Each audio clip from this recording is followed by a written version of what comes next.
صہیونی media ذرائع نے کہا ہے کہ اردن کے دارالحکومت عمان میں اسرائیلی سفارت خانے پر فائرنگ ہوئی ہے اور پولیس نے سفارت خانے کی جانب جانے والے راستوں کو بند کر دیا ہے۔ میڈیا ذرائع کے مطابق کہا جا رہا ہے کہ ایک مسلح شخص نے اتوار کو اردن میں اسرائیلی سفارت خانے پر فائرنگ کی ہے۔ دریاسنا اردن کے سیکورٹی کے ادارے نے حملہ آور کے ساتھ جھڑپ کے دوران ایک مسلح شخص کے ہلاک ہونے کی خبر دی ہے۔ اس ادارے نے اعلان کیا ہے کہ مسلح جھڑپ کے دوران 3 سیکورٹی اہلکار زخمی بھی ہوئے ہیں۔ اسرائیلی میڈیا کے مطابق اردن کے سیکورٹی اہلکاروں نے اسرائیلی سفارت خانے کا محاصرہ کر لیا ہے اور گھروں کی تلاشی لے رہے ہیں۔ حزب اللہ لبنان نے گزشتہ 24 گھنٹے کے دوران صہیونی حکومت کے خلاف 34 فوجی کارروائیاں انجام دینے کی خبر دی ہے۔ ارنا کی رپورٹ کے مطابق لبنان کی اسلامی استقامت کی کارروائیوں کا مقصد صہیونی فوجیوں کی پیش قدمی روکنا اور مقبوضہ فلسطین اور لبنان کے سرحدی علاقوں میں غاصب صہیونی فوجیوں کے خلاف جوابی کارروائی کرنا ہے۔ حزب اللہ لبنان نے ایک بیان میں کہا ہے کہ شمالی عکا میں صہیونی حکومت کے شراغا فوجی اڈے کو ڈرون حملوں کا نشانہ بنایا ہے۔ حزب اللہ نے اپنے ایک اور بیان میں کہا ہے کہ استقامتی فورسز نے خودکش ڈرون طیاروں سے الخیام شہر کے جنوب میں واقع العمرہ پاس میں صہیونی فوجی اڈوں پر حملے کیے ہیں۔ حزب اللہ نے سنیچر کی رات بھی الجبین کالونی کے اطراف میں اسرائیلی فوج کے مرکاوا ٹینک کو گائیڈڈ میزائل کے حملے میں تباہ کرنے کی خبر دی تھی۔ اس حملے میں ٹینک پر سوار تمام صہیونی فوجی ہلاک اور زخمی ہو گئے تھے۔ لبنان کی اسلامی استقامت نے سنیچر کی رات جنوبی لبنان کی البیاضہ کالونی کے اطراف کے علاقوں میں حزب اللہ اور صہیونی فوجیوں کے درمیان جھڑپوں کی خبر بھی دی تھی۔ حزب اللہ کے اعلان کے مطابق صہیونی کالونی ایلیت ہشاہر بھی استقامت کے جوانوں کے حملوں کا نشانہ بنی ہے۔ جارح صہیونی حکومت کی فوج نے 23 ستمبر 2024 سے اب تک جنوبی لبنان کے مختلف علاقوں پر بڑے پیمانے پر حملے شروع کیے ہیں، جن کا سلسلہ اب بھی جاری ہے۔ حزب اللہ لبنان نے صہیونی حکومت کے ان جارحانہ حملوں کے مقابلے میں خاموشی اختیار نہیں بلکہ شروع سے ہی اس کا منہ توڑ جواب دے رہی ہے۔ صہیونی فوجی اڈوں کے خلاف حزب اللہ کی کارروائیاں ایسی حالت میں جاری ہیں کہ شنیچر کے دن جنوبی لبنان میں حزب اللہ کی کارروائیوں میں 2 صہیونی فوجی ہلاک اور 12 زخمی ہو گئے تھے۔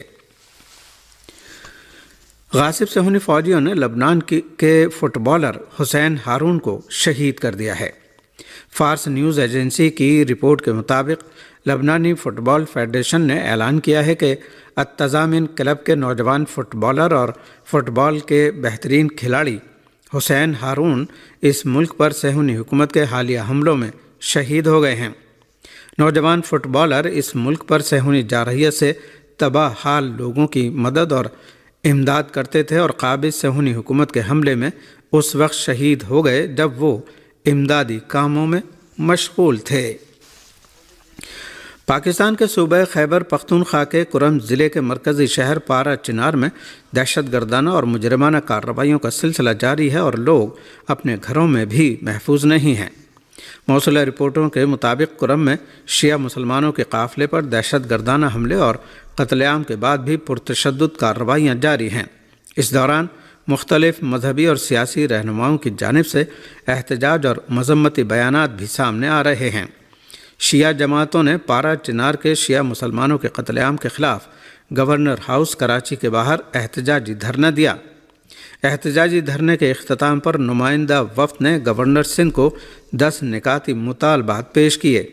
تازہ رپورٹ کے مطابق 2 دن پہلے بگن کے مقام پر پشاور سے پارا چنار جانے والے قافلے پر تکفیری دہشت گردوں کے حملے میں زخمی ہونے والا ایک نوجوان اقرار حسین بھی زخموں کی تاب نہ لا کر شہید ہو گیا ہے۔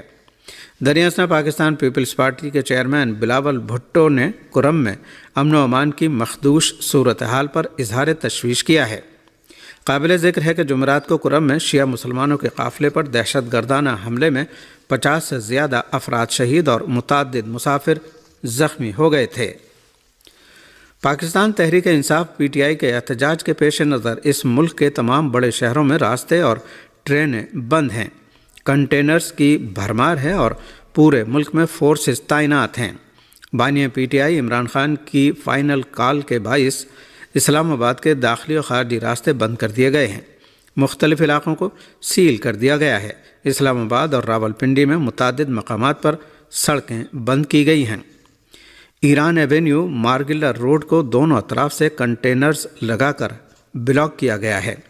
جڑواں شہروں میں rangers, F C, elite force اور پولیس کی بھاری نفری تعینات کی گئی ہے، جبکہ میٹرو بس سروس معطل اور بس اڈے بھی بند کر دیے گئے ہیں۔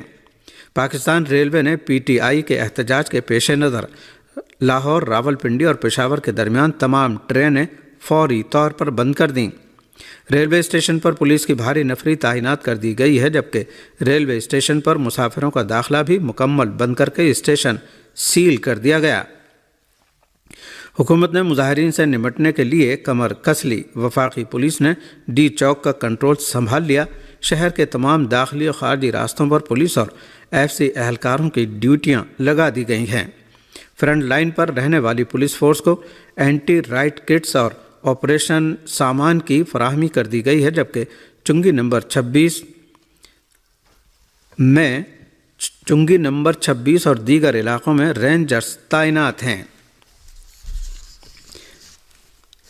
پی ٹی آئی کے احتجاج میں شرکت کے لیے پنجاب اور کے پی سے مختلف قافلے اسلام آباد کے لیے روانہ ہو گئے ہیں، جنہیں روکنے کے لیے حکومت نے مختلف مقامات پر کنٹینر کھڑے کر دیے ہیں۔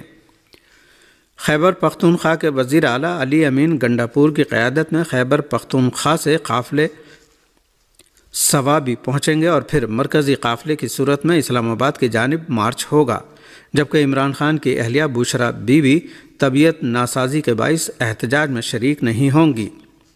Chairman P T I barrister Gohar نے کہا ہے کہ مذاکرات کا کوئی امکان نہیں ہے، جہاں روکا گیا وہیں بیٹھ کر احتجاج کیا جائے گا۔ احتجاج کی کال فائنل ہے۔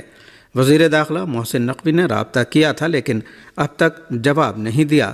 1-2 دن میں بریک تھرو کا امکان ہے۔ علی امین گنڈاپور کا کہنا ہے کہ عمران خان کی جانب سے جو حکم ملا ہے اس پر ہر صورت عمل ہوگا۔ ہر صورت ڈی چوک پہنچیں گے۔ بانی پی ٹی آئی دیگر قیدیوں کی رہائی اور مطالبات کی منظوری تک اسلام آباد میں رہیں گے۔ ہندوستان کی 2 اہم ریاستوں مہاراشٹر اور جھارکھنڈ میں اسمبلی انتخابات کے نتائج واضح ہو گئے ہیں۔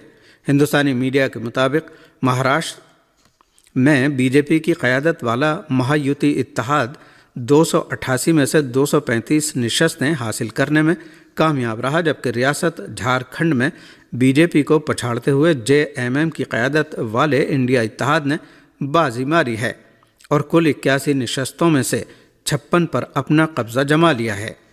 مہاراشٹر میں بی جے پی کی قیادت والے اتحاد کی جیت پر وزیر اعظم سمیت پارٹی کے بڑے رہنماؤں نے ریاست کے عوام کو مبارکباد پیش کی ہے۔ اس سلسلے میں وزیر اعظم نریندر مودی کا کہنا تھا کہ مہاراشٹر میں ترقی اور اچھی حکمرانی کی جیت ہوئی ہے۔ مہاراشٹر میں حقیقی سماجی انصاف کی جیت ہوئی ہے، جبکہ کانگریس پارٹی نے اپنی شکست کو عوام نہیں بلکہ حکومت کا دیا ہوا جھٹکا بتایا ہے۔ مہاراشٹر اسمبلی انتخابات میں ایم وی اے کی خراب کارکردگی پر کانگریس نے حیرانی کا اظہار کیا ہے۔ کانگریس کے جنرل سیکریٹری جے رام رمیش نے نتائج کو ناقابل یقین بتاتے ہوئے کہا ہے کہ ہمیں جھٹکا ضرور لگا ہے، مگر یہ جھٹکا سازش کے تحت دیا گیا ہے۔